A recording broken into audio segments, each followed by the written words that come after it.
My boyfriend just physically grabbed my cat and escalated the situation with me until her claws came free. Then he told me to zip my lip and called me a special kind of breed.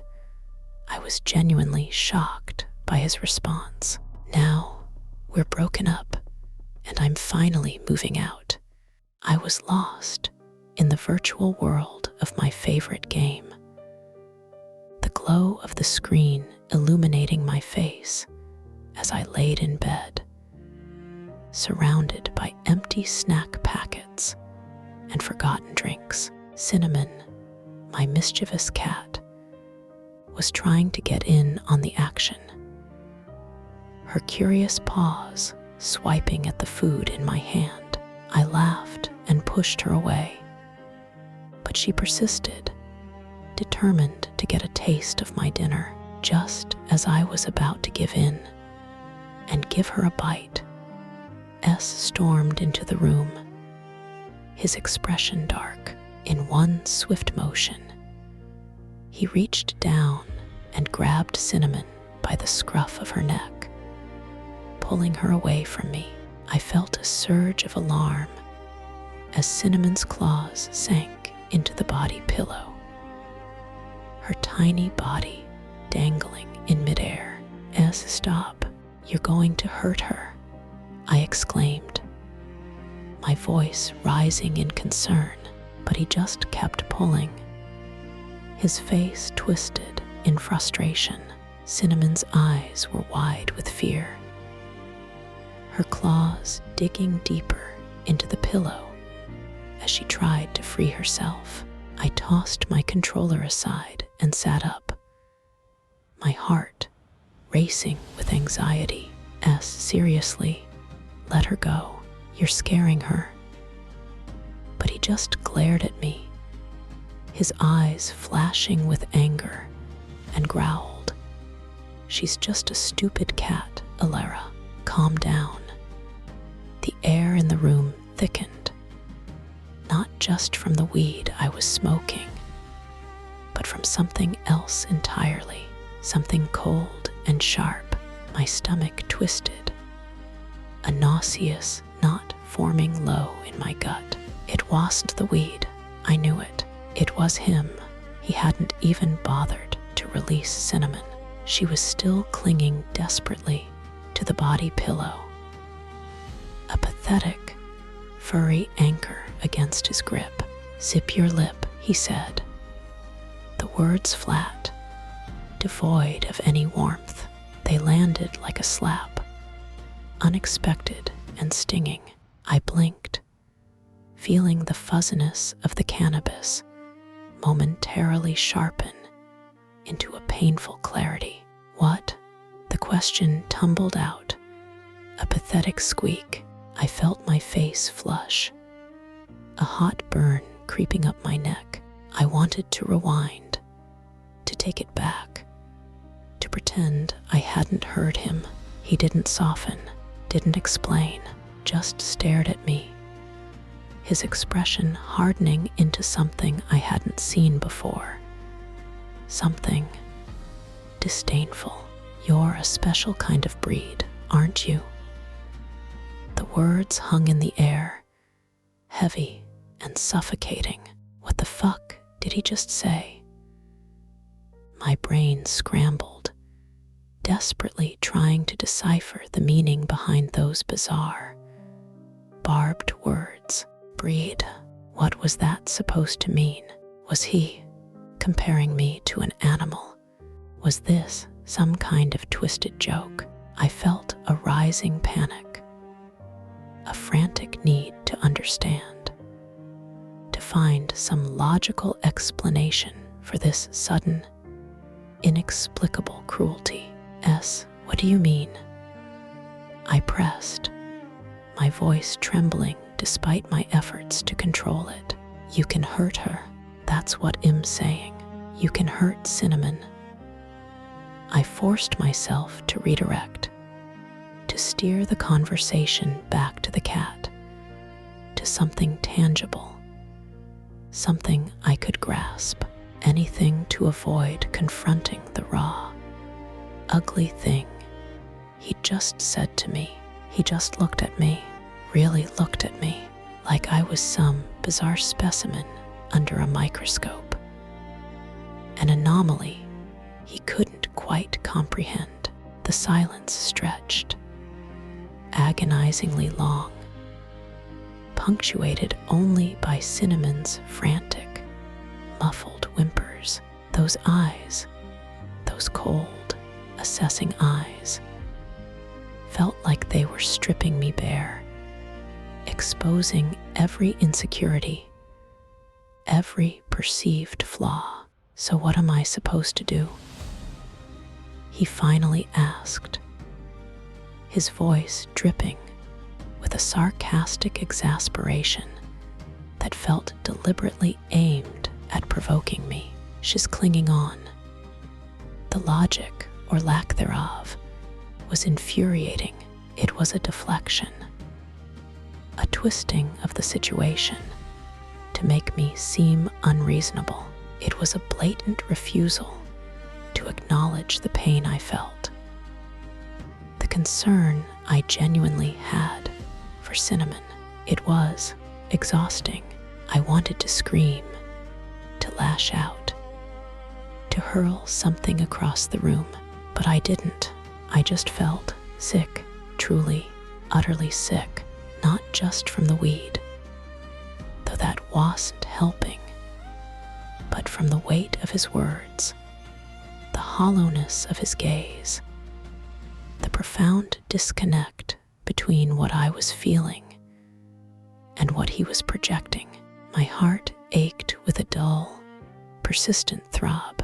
It felt bruised, like it had been punched. Stop pulling her away and unhook her claws.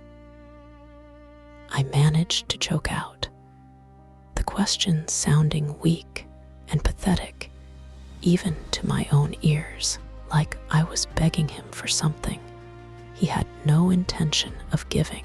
I needed to be alone. I needed to breathe. I needed to feel like myself again.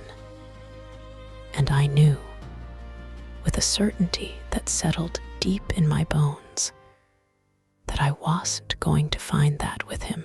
The message hung in the digital ether, a lifeline ID tossed into a swirling vortex. What happened with Cinnamon really upset and triggered me, especially how it was handled and how I was spoken to. I need some space tonight to cool off. We can talk when I'm calmer. Please, no long messages back.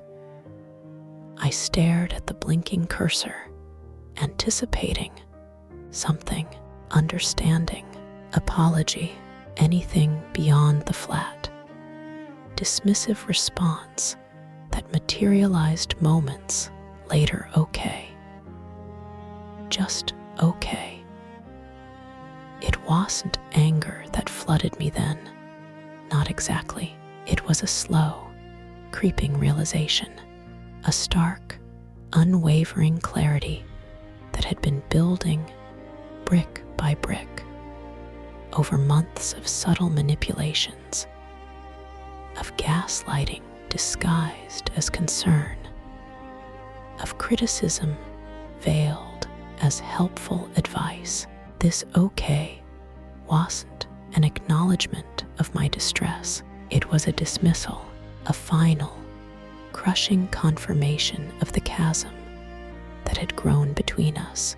I didn't scream, didn't cry. I felt empty, hollowed out. I deleted the app from my phone, then immediately regretted it. A phantom limb twitching where the connection used to be. I paced my apartment, the silence amplifying the frantic beat of my own heart. Cinnamon, oblivious to the emotional wreckage around her, rubbed against my legs, purring. She deserved better than this chaos. We both did. The decision solidified then, unbidden, inevitable. It wasn't a dramatic, agonizing choice. It was a quiet surrender, a recognition that the energy I was expending trying to navigate his moods, his justifications, his twisted logic, was energy I could be using to rebuild my life. I started searching for apartments online, a strange sense of lightness blooming in my chest. Small, affordable studios in neighborhoods I'd never considered before. A place where I could cook what I wanted, listen to the music I wanted, decorate with colors that made me happy. A place where Cinnamon could chase dust bunnies without fear of a lecture about respecting the furniture. He didn't call, didn't text, just that single, devastating okay. When I finally did reach out, it was to inform him of my intentions. A short, clipped email, devoid of emotion. Him moving out. He'll be in touch about the lease. No accusations, no pleas, no begging, just a statement of fact. I couldn't bring myself to dredge up the past, to list the offenses, to explain the slow erosion of my self-worth. It felt pointless. He wouldn't understand. He would likely twist it, find a way to make me the villain. The packing was brutal, not physically, but emotionally. Every object I handled held a memory, a whisper of the person I used to be, the life I thought I was building. I kept finding myself frozen, staring at photographs, at concert tickets, at small, sentimental trinkets that felt both precious and tainted. The day I moved, I felt numb. The movers were efficient, almost clinical in their handling of my belongings. As they carried the last of my boxes out the door, I looked back at the apartment, at the space we had shared, and felt nothing. No sadness, no regret, just a profound sense of relief. I stood on the sidewalk, breathing in the crisp October air. Cinnamon, nestled safely in her carrier, pressed her face against the mesh. I knelt down, stroked her soft fur, and whispered, "It's okay, little one, we're going to be okay." And for the first time in a very long time, I truly believed it. My life wouldn't be easy, not by a long shot.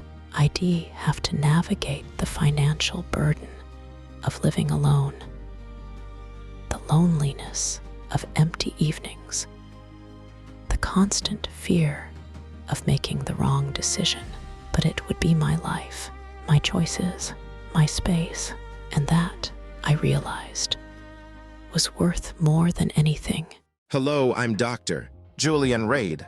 Thank you for sharing this experience with me. It takes a great deal of courage to recount something so upsetting, and I want to acknowledge the distress you're clearly feeling. What you've described is deeply concerning, and it's vital we address the dynamics at play here. Firstly, let me unequivocally validate your feelings. Your reaction, the confusion, the panic, the nausea, the desire to rewind is entirely understandable and a perfectly normal response to being subjected to such a cruel and bizarre verbal attack. It's not special or crazy to be bewildered and hurt by someone saying something so vile to you.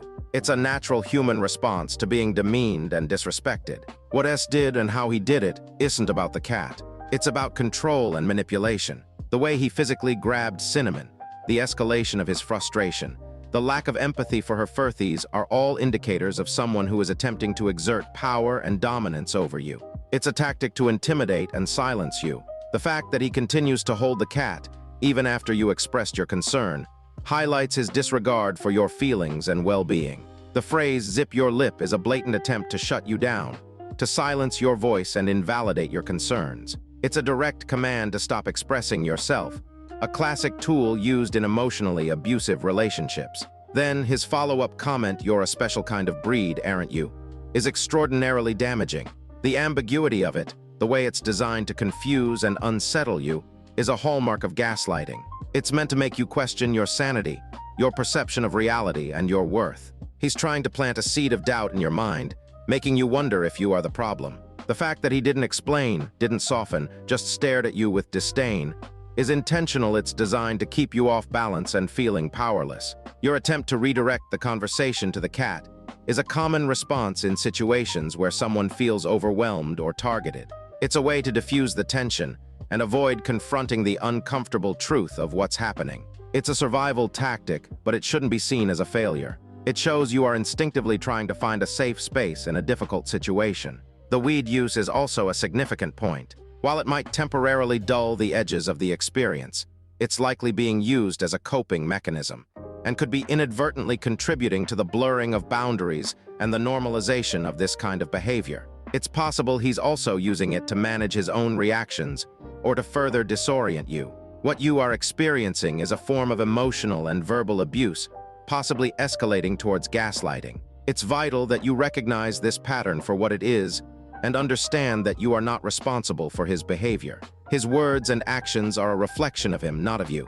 Your feelings are valid, your concerns are legitimate, and you deserve to be treated with respect and kindness. I would strongly recommend we explore strategies for your safety, both emotional and potentially physical, and discuss options for support, including therapy and resources for those experiencing domestic abuse. We also need to examine the dynamics of this relationship and your role within it, and how you can begin to reclaim your sense of self and autonomy.